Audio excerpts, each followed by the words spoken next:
എല്ലാവർക്കും സുഖമാണെന്ന് വിശ്വസിക്കുന്നു. ഡെയിലി അപ്ഡേറ്റിലേക്ക് എല്ലാ ആളുകൾക്കും സ്വാഗതം. നാളെ മെയ് 30-ാം തീയതിയും തുറന്നുള്ള ദിവസങ്ങളിലും നിങ്ങൾ ശ്രദ്ധിക്കേണ്ട വളരെ പ്രധാനപ്പെട്ട കാര്യങ്ങളാണ് ഈ ഒരു വീഡിയോയിൽ വ്യക്തമാക്കുന്നത്.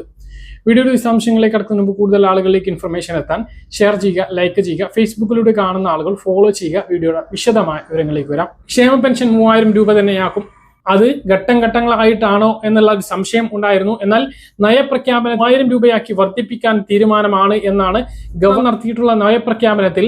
ഉമ്മൻചാണ്ടി ആരോഗ്യ ഇൻഷുറൻസ് 25 ലക്ഷം രൂപ പദ്ധതി നടപ്പിലാക്കും, സ്ത്രീകൾക്കുള്ള സൗജന്യ യാത്രാ പദ്ധതി നടപ്പിലാക്കും എന്നത് ഉൾപ്പെടെയുള്ള വലിയ പ്രഖ്യാപനങ്ങൾ വന്നത് വലിയ ആശ്വാസം തന്നെയാണ്. അതുപോലെ പലിശയില്ലാതെ 5 ലക്ഷം രൂപ യുവാക്കൾക്ക് സംരംഭങ്ങൾ തുടങ്ങുന്നതിനുള്ള വായ്പ, കോളേജ് വിദ്യാർത്ഥിനികൾക്ക് എല്ലാ മാസവും 1000 രൂപ നൽകുന്ന പദ്ധതി, വിദ്യാർത്ഥിനികൾക്ക് 3 ദിവസത്തെ ആർത്തവ അവധി, ഇങ്ങനെ നിരവധി പ്രഖ്യാപനങ്ങളാണുള്ളത്. ഏറ്റവും പ്രധാനപ്പെട്ട കാര്യം ക്ഷേമ പെൻഷനും ആരോഗ്യ ഇൻഷുറൻസുമാണ്. അത് ഇപ്പോൾ തന്നെ നടപ്പിലാക്കും എന്ന് നമ്മൾ പ്രതീക്ഷിച്ചിരുന്നില്ല. ക്ഷേമ പെൻഷൻ വലിയ താമസമില്ലാതെ 3000-ലേക്ക് എത്തും എന്നുള്ള പ്രതീക്ഷയാണ് നയപ്രഖ്യാപനത്തിൽ നിന്നും നമുക്ക് വ്യക്തമാകുന്നത്. അപ്പോൾ ഓരോ കാര്യങ്ങളും നോക്കുകയാണ് എങ്കിൽ വിദ്യാർത്ഥിനികൾക്ക്, സ്കൂൾ വിദ്യാർത്ഥിനികൾക്ക് 3 ദിവസത്തെ ആർത്തവ അവധി, വലിയ പ്രയാസം അനുഭവിക്കുന്ന ദിവസങ്ങൾക്ക് അവർക്ക് അവധി നൽകുന്നു എന്നുള്ളത് സന്തോഷകരമായിട്ടുള്ള കാര്യം തന്നെയാണ്. മറ്റൊരു പ്രധാനപ്പെട്ട കാര്യം വിദ്യാർത്ഥിനികൾക്ക്, കോളേജ് വിദ്യാർത്ഥിനികൾക്ക് എല്ലാ മാസവും 1000 രൂപ പഠന ആവശ്യത്തിന് നൽകും എന്നുള്ളതാണ്. അതും വലിയ സഹായം തന്നെയാണ്. ഇതുകൂടാതെ 25 ലക്ഷം രൂപയുടെ ആരോഗ്യ ഇൻഷുറൻസ് പദ്ധതി നടപ്പിലാക്കും. ഉമ്മൻചാണ്ടിയുടെ പേരിലാണ് ഈ ഒരു പദ്ധതി നടപ്പിലാക്കുന്നത്. നിലവിൽ അംഗങ്ങളല്ലാത്ത ആളുകൾക്കും ഈ പദ്ധതിയിൽ ചേരാൻ കഴിയും, അല്ലെങ്കിൽ ഉൾപ്പെടുത്തും എന്നുള്ള വിവരങ്ങളാണ് വരുന്നത്. അപ്പൊ ഇത് എങ്ങനെ നടപ്പിലാക്കും എന്നൊക്കെ നമുക്ക് വഴിയെ മനസ്സിലാകും. എന്തായാലും വലിയ ഒരു ആശ്വാസം തന്നെയാണ്. കേരളത്തിലെ എല്ലാ കുടുംബങ്ങൾക്കും 25 ലക്ഷം രൂപയുടെ ആരോഗ്യ ഇൻഷുറൻസ് ചികിത്സ ലഭ്യമാക്കും എന്നുള്ളത് വലിയ ആശ്വാസം തന്നെയാണ്. മറ്റൊരു പ്രധാനപ്പെട്ട കാര്യം ക്ഷേമ പെൻഷൻ 3000 രൂപയാക്കും എന്നുള്ളതാണ് നയപ്രഖ്യാപനത്തിൽ പറഞ്ഞിട്ടുള്ളത്.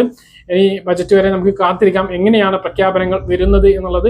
അപ്പോൾ 3000-ലേക്ക് തന്നെ ക്ഷേമ പെൻഷൻ എത്താൻ പോകുന്നു എന്നുള്ള ആശ്വാസമാണുള്ളത്. നമ്മൾ കരുതിയിരുന്നത് 5 വർഷം കൊണ്ട് ഘട്ടം ഘട്ടങ്ങളായിട്ട് വർദ്ധിപ്പിച്ച് 3000-ലേക്ക് എത്തിക്കും എന്നാണ്. ഇനി അതാണോ ഗവർണർ ഉദ്ദേശിച്ചിട്ടുള്ളത് എന്ന് നമുക്കറിയില്ല. എന്തായാലും 3000 രൂപയാക്കി വർദ്ധിപ്പിക്കുകയാണ് എന്നുള്ളതാണ് നയപ്രഖ്യാപനത്തിൽ പറഞ്ഞിട്ടുള്ളത്. മറ്റൊന്ന് സ്ത്രീകൾക്കുള്ള സൗജന്യ യാത്രയാണ്. അത് നേരത്തെ പറഞ്ഞതാണ്, ജൂൺ 15 മുതൽ ആരംഭിക്കും എന്ന്. അതും ഇപ്പോൾ നയപ്രഖ്യാപനത്തിൽ പ്രഖ്യാപിച്ചിരിക്കുകയാണ്. വയോജനങ്ങൾക്കുള്ള വയോജന വകുപ്പ് രൂപീകരിച്ചിരിക്കുകയാണ്. വയോജനങ്ങൾക്കുള്ള പരാതികളും മറ്റ് ആവശ്യങ്ങളെല്ലാം പരിഹരിക്കുന്നതിന് വേണ്ടിയിട്ടുള്ള വകുപ്പാണ് വയോജന വകുപ്പ്. അപ്പോൾ വലിയ പ്രഖ്യാപനങ്ങൾ തന്നെയാണ് നയപ്രഖ്യാപനത്തിൽ ഉണ്ടായിട്ടുള്ളത് എന്ന് ആശ്വാസം നൽകുന്ന കാര്യമാണ്. ഇതേക്കുറിച്ച് നിങ്ങളുടെ അഭിപ്രായങ്ങൾ താഴെ ഒന്ന് കമന്റ് ആയിട്ട് രേഖപ്പെടുത്തുക. വളരെ പ്രധാനപ്പെട്ട കാര്യം 25-ാം തീയതി ക്ഷേമ പെൻഷൻ വിതരണം ആരംഭിക്കും എന്ന് പറഞ്ഞിരുന്നു എങ്കിലും 26-ാം തീയതി മുതലാണ് ബാങ്ക് അക്കൗണ്ടുകളിലേക്ക് എത്തിയത്. അന്ന് തന്നെ കയ്യിലും പെൻഷൻ വിതരണം ആരംഭിച്ചിരുന്നു. കഴിഞ്ഞ സർക്കാരിന്റെ കാലത്ത് നമുക്കറിയാം 5 ദിവസം കഴിഞ്ഞിട്ടാണ് വീടുകളിൽ പെൻഷൻ വിതരണം ആരംഭിക്കാറുള്ളത്. പക്ഷേ ബാങ്കിൽ എത്തിയ അതേ ദിവസം തന്നെ കയ്യിലും പെൻഷൻ വിതരണം ആരംഭിച്ചു എന്നുള്ളതാണ്. നമുക്കറിയാം സർവീസ് സഹകരണ സംഘങ്ങളാണ് വീടുകളിൽ ഈ ഒരു പെൻഷൻ എത്തിക്കുന്നത്. സർവീസ് ബാങ്കുകളുടെ ജീവനക്കാരാണ്.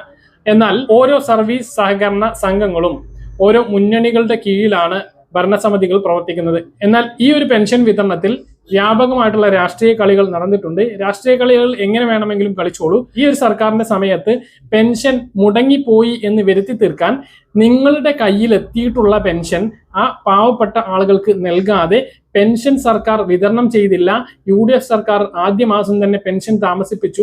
പെൻഷൻ ഇല്ലാത്ത പെരുന്നാൾ എന്നൊക്കെ പറഞ്ഞ് പോസ്റ്ററുകൾ അടിച്ചു വിടുന്നത് ഒരു തരം വൃത്തികെട്ട പണിയാണ് എന്ന് പറയേണ്ടി വരും. വീടുകളിൽ വിതരണം ചെയ്യേണ്ട പെൻഷൻ വിതരണക്കാരുടെ കയ്യിൽ 26-ാം തീയതി തന്നെ എത്തിയിട്ടുണ്ട് എന്നുള്ളതാണ്. 27-ാം തീയതിയും 28-ാം തീയതിയും അവധിയാണ് എങ്കിൽ പോലും അന്നൊക്കെ വീടുകളിൽ ഈ ഒരു പെൻഷൻ വിതരണം ചെയ്യാമായിരുന്നു. എന്നാൽ ഇടതുപക്ഷ ഭരണസമിതിയിലുള്ള സർവീസ് സഹകരണ സംഘങ്ങളിലാണ് ഇത് വ്യാപകമായിട്ട് നടന്നിട്ടുള്ളത്. മനഃപൂർവ്വം പെൻഷൻ വിതരണം ചെയ്യാതിരിക്കുകയും അത് സർക്കാരിനെതിരെ തിരിച്ചുവിടുകയും ചെയ്തിട്ടുള്ള ഒരു വൃത്തികെട്ട കളി നടന്നിട്ടുള്ളത്. അത് വളരെയധികം മോശമാണ്. നമ്മൾ ക്ഷേമ പെൻഷന്റെ കാര്യത്തിൽ കഴിഞ്ഞ സർക്കാരിന്റെ കാലത്തിലും നിങ്ങൾക്ക് നമ്മളെ വീഡിയോകളൊക്കെ ശ്രദ്ധിച്ചാൽ അറിയാം, വളരെ അധികം സന്തോഷത്തോടു കൂടിയും അതുപോലെ തന്നെ ദുഃഖത്തോടു കൂടിയും പ്രതിഷേധമായിട്ടും പറഞ്ഞിട്ടുള്ള കാര്യമാണ്. ക്ഷേമ പെൻഷൻ മുടങ്ങുമ്പോൾ പ്രതിഷേധവും ദുഃഖവും നമ്മൾ രേഖപ്പെടുത്തിയിട്ടുണ്ട്. അതുപോലെ തന്നെ നൽകുമ്പോൾ അതിന്റെ സന്തോഷവും സർക്കാരിനോടുള്ള നന്ദി പ്രകടനവും നമ്മൾ നടത്തിയിട്ടുണ്ട്. അതുപോലെ തന്നെയാണ് പുതിയ സർക്കാർ വന്നാലും അതേ നിലപാട് തന്നെയാണ് തുടരുക. ഇപ്പോൾ നിങ്ങൾ ചെയ്യുന്നത് വളരെയധികം മോശമായിട്ടുള്ള കാര്യമാണ്. നിങ്ങൾ ഈ പെൻഷൻ വിതരണം ചെയ്യാതിരിക്കുകയാണ് എങ്കിൽ ഇതുപോലെ പറയുന്നതിൽ ഒരു കാര്യമുണ്ട്. നിങ്ങളുടെ കയ്യിൽ കിട്ടിയിട്ടുള്ള പെൻഷൻ വീടുകളിൽ ഈ പാവപ്പെട്ട ആളുകൾക്ക് വിതരണം ചെയ്യാതെ അത് സർക്കാർ വിതരണം ചെയ്യാത്തതാണ് എന്ന തരത്തിലുള്ള വ്യാപകമായിട്ടുള്ള പ്രചരണം നടത്തുന്നത് വളരെ മോശമാണ്. ഭൂരിഭാഗം സ്ഥലങ്ങളിലും മലപ്പുറം ജില്ലയിൽ വലതുപക്ഷ അനുകൂല സർവീസ് സഹകരണ സംഘങ്ങളാണ് ഭൂരിഭാഗം ഉള്ളത്. അപ്പോൾ ഇവിടങ്ങളിലെല്ലാം ഈ ഒരു പെൻഷൻ വിതരണം വ്യാപകമായി നടന്നിട്ടുണ്ട്. കാരണം വിതരണക്കാരുടെ കയ്യിൽ 26-ാം തീയതി തന്നെ പെൻഷൻ എത്തിയിട്ടുണ്ട്. പക്ഷെ അവർ മനഃപൂർവ്വം അല്ലെങ്കിൽ അവർക്കുള്ള നിർദ്ദേശത്തിന്റെ അടിസ്ഥാനത്തിൽ വിതരണം ചെയ്യാതിരുന്നതാണ് എന്നുള്ളതാണ് സത്യം. അത് പൊതുജനങ്ങൾ മനസ്സിലാക്കണമെന്ന് കൂടി ഓർമ്മിപ്പിക്കുകയാണ്. നമ്മൾ ഓരോ ദിവസവും, അതായത് 24-ാം തീയതിയും 25-ാം തീയതിയും 26-ാം തീയതിയും ഫോൺ കോൾ സഹിതം നിങ്ങളെ ഈ കാര്യങ്ങളെല്ലാം അറിയിച്ചതാണ്. നമ്മൾ സേവന പെൻഷൻ വിഭാഗത്തിൽ വിളിക്കുകയും 25-ാം തീയതി നമ്മളോട് പറഞ്ഞത് ഇന്ന് രാവിലെ തന്നെ പഞ്ചായത്ത് ഡയറക്ടറേറ്റിലേക്ക് പെൻഷൻ തുക മുഴുവനായിട്ടും കൈമാറിയിട്ടുണ്ട്. ഇന്ന് മുതൽ തന്നെ ബാങ്ക് അക്കൗണ്ടിലേക്ക് ലഭിക്കും. മറ്റുള്ള ആളുകൾക്ക് നാളെ മുതൽ തന്നെ 2 ദിവസത്തിനുള്ളിൽ പൂർണ്ണമായിട്ടും ലഭിക്കും എന്നൊക്കെയാണ് പറഞ്ഞത്. അതിന്റെ അടിസ്ഥാനത്തിൽ തന്നെ വിതരണവും നടന്നിട്ടുണ്ട്. പക്ഷേ ഇല്ല എന്നുള്ള തരത്തിലുള്ള പ്രചരണം വ്യാജമാണ്, അത് മോശമാണ് എന്നുള്ളത് കൂടി ഓർമ്മിപ്പിക്കുകയാണ്.